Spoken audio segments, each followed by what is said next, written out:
Konsep seksualitas. Konsep seksualitas adalah karakter biologis dan fisiologis tubuh yang menentukan seseorang adalah laki-laki ataupun perempuan, serta perbedaan fisik biologis yang mudah dilihat lewat fisik primer ataupun sekunder yang ada pada laki-laki ataupun perempuan. Sedangkan seksualitas itu sendiri merupakan ruang kebudayaan manusia untuk mengekspresikan dirinya terhadap orang lain dalam artian yang sangat kompleks, menyangkut identitas dirinya, tindakan seksual, perilaku seksual, dan orientasi seksual. Selanjutnya itu perbedaan seks dan seksualitas. Seks merupakan komponen dari seksualitas. Seks itu sendiri adalah jenis kelamin, sedangkan seksualitas merupakan dimensi yang lebih luas, yaitu biologis, sosiologis, psikologis, dan kultural. Yang mana dimensi biologis merupakan berkaitan dengan sistem reproduksi dan alat kelamin. Selanjutnya yaitu seks sebagai kodrat Tuhan. Berdasarkan kajian dalam buku fikih seksualitas, istilah seks adalah sebuah konsep pembedaan jenis kelamin manusia berdasarkan faktor-faktor biologis, hormonal, dan patologis. Secara biologis, manusia hanya dibedakan secara kaku ke dalam dua jenis kelamin seks, yaitu laki-laki atau male dan perempuan atau female. Organ seks laki-laki antara lain berupa penis dan testis. Sebaliknya, manusia berjenis kelamin perempuan mempunyai vagina, klitoris, dan rahim. Perbedaan biologis tersebut bersifat kodrati atau pemberian Tuhan. Tak seorang pun yang dapat membuat persis atau mengubahnya secara persis. Maka dari itu disebut juga seks sebagai kodrat Tuhan. Baiklah, selanjutnya itu adalah seksualitas sebagai produk sosialisasi diri.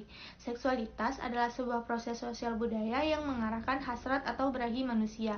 Seksualitas dipengaruhi oleh berbagai interaksi faktor-faktor seperti faktor biologis, psikologis, sosial, ekonomi, dan lain-lain. Seks merupakan hal yang diberikan atau given. Sebaliknya, seksualitas merupakan konstruksi sosial budaya. Seksualitas adalah konsep yang lebih abstrak, mencakup aspek yang terhingga dari keberadaan manusia, termasuk di dalamnya aspek fisik, psikis, emosional, politik, dan hal-hal yang berkaitan dengan kebiasaan manusia. Seksualitas sebagaimana dikonstruksikan secara sosial adalah pernyataan dan penyangkalan secara rumit dari perasaan dan hasrat. Nah, tidak heran jika seksualitas ini mempunyai konotasi baik positif maupun negatif serta mengakar dalam konteks masyarakat umum. Selanjutnya, pengertian kesehatan seksual. Menurut WHO tahun 2002, kesehatan seksual adalah suatu keadaan sejahtera secara fisik, emosi, mental, dan sosial dalam kaitan dengan seksualitas, bukan hanya tidak ada penyakit, disfungsi, dan kekurangan. Dan pengertian kesehatan seksual menurut lainnya adalah integrasi aspek fisik, emosi, intelektual, dan sosial kehidupan seksual dengan cara memperkaya diri secara positif.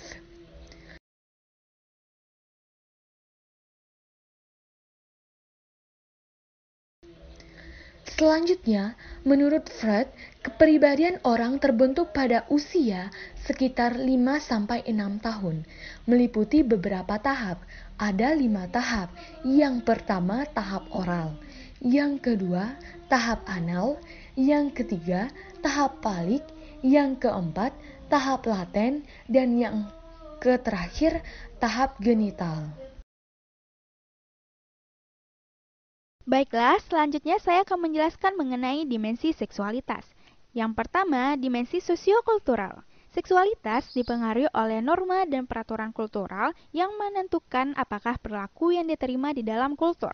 Keragaman kultural secara global menciptakan variabilitas yang sangat luas dalam norma seksual dan menghadapi spektrum tentang keyakinan dan nilai yang luas.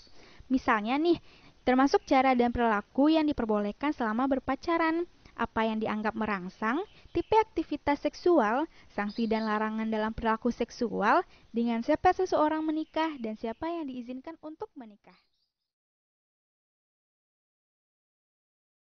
Kemudian yang kedua ada dimensi agama dan etik. Nah, seksualitas juga berkaitan dengan standar pelaksanaan agama dan etik. Ide tentang pelaksanaan seksual, etik, dan emosi yang berhubungan dengan seksualitas membentuk dasar untuk pembuatan keputusan seksual. Spektrum sikap yang ditunjukkan pada seksualitas direntang dari pandangan tradisional tentang hubungan seks yang hanya dalam perkawinan sampai sikap yang memperbolehkan individu menentukan apa yang benar bagi dirinya. Keputusan seksual yang melewati batas kode etik individu dapat mengakibatkan konflik internal.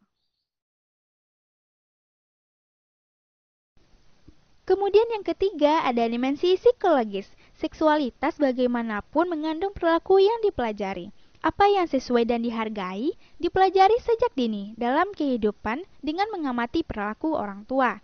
Orang tua biasanya mempunyai pengaruh signifikan pertama pada anak-anaknya. Mereka sering mengajarkan tentang seksualitas melalui komunikasi yang halus dan non-verbal tentunya.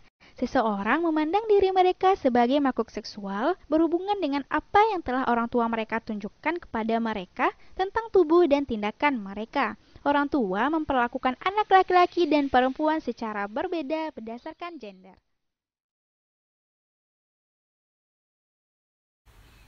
Selanjutnya adalah dimensi biologis. Seksualitas berkaitan dengan perbedaan biologis antara laki-laki dan perempuan yang ditentukan pada masa konsepsi.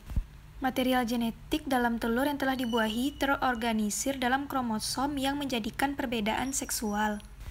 Ketika hormon seks mulai mempengaruhi jaringan janin, genitalia membentuk karakteristik laki-laki dan perempuan. Hormon mempengaruhi individu kembali saat pubertas, di mana perempuan mengalami menstruasi dan perkembangan karakteristik sekunder, serta laki-laki mengalami pembentukan spermatozoa yang relatif konstan dan perkembangan karakteristik sekunder.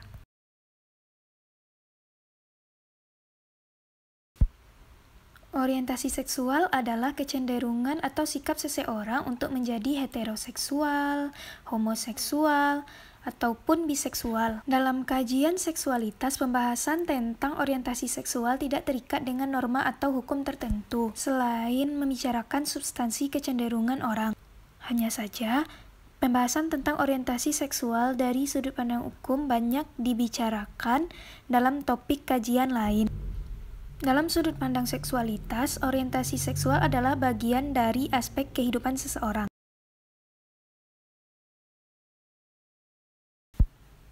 Jenis-jenis orientasi seksual. Yang pertama adalah heteroseksual. Heteroseksual berarti orientasi yang membuat seseorang tertarik pada lawan gendernya.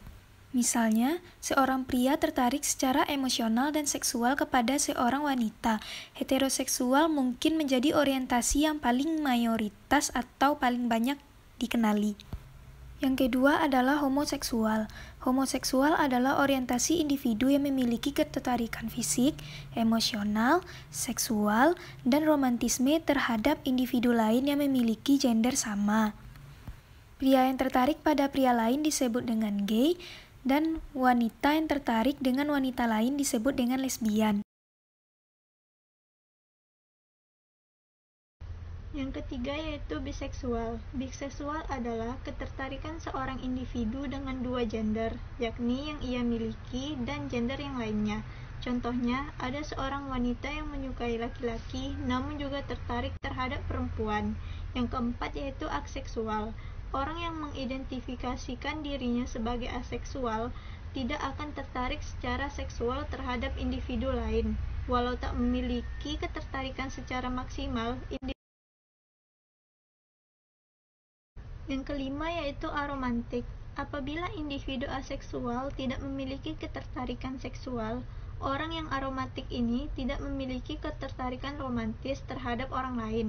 Walau berbeda, orientasi ini bukanlah orientasi yang eksklusif. Dalam artian, individu aseksual juga mungkin mengidentifikasikan dirinya sebagai individu aromantik. Yang keenam yaitu androseksual. Androseksual adalah orientasi atau ketertarikan terhadap pria atau seorang yang maskulin. Contohnya, seorang wanita yang heteroseksual dan pria yang homoseksual bisa merangkap sebagai androseksual karena tertarik terhadap pria. Nah, yang keenam ada gineseksual. Gineseksual berkebalikan dengan androseksual. Individu gineseksual akan tertarik pada perempuan dan orang yang feminim. Sama seperti androseksual, gineseksual juga dapat diidentifikasi oleh individu dari orientasi lain. Misalnya, wanita homoseksual atau lesbian, dan pria heteroseksual bisa dikatakan sebagai gineseksual karena tertarik pada perempuan. Nah, yang selanjutnya, yang ketujuh ada dimeseksual. Dimeseksual tidak merujuk pada orientasi terhadap gender, melainkan pada tingkat kedekatan emosional dengan seseorang. Orang yang mengidentifikasi diri sebagai individu dimeseksual hanya bisa tertarik pada seksualitas dengan seseorang apabila sudah merasa dekat secara emosional. Kedekatan tersebut bisa terbangun dengan cepat maupun setelah bertahun-tahun bersama.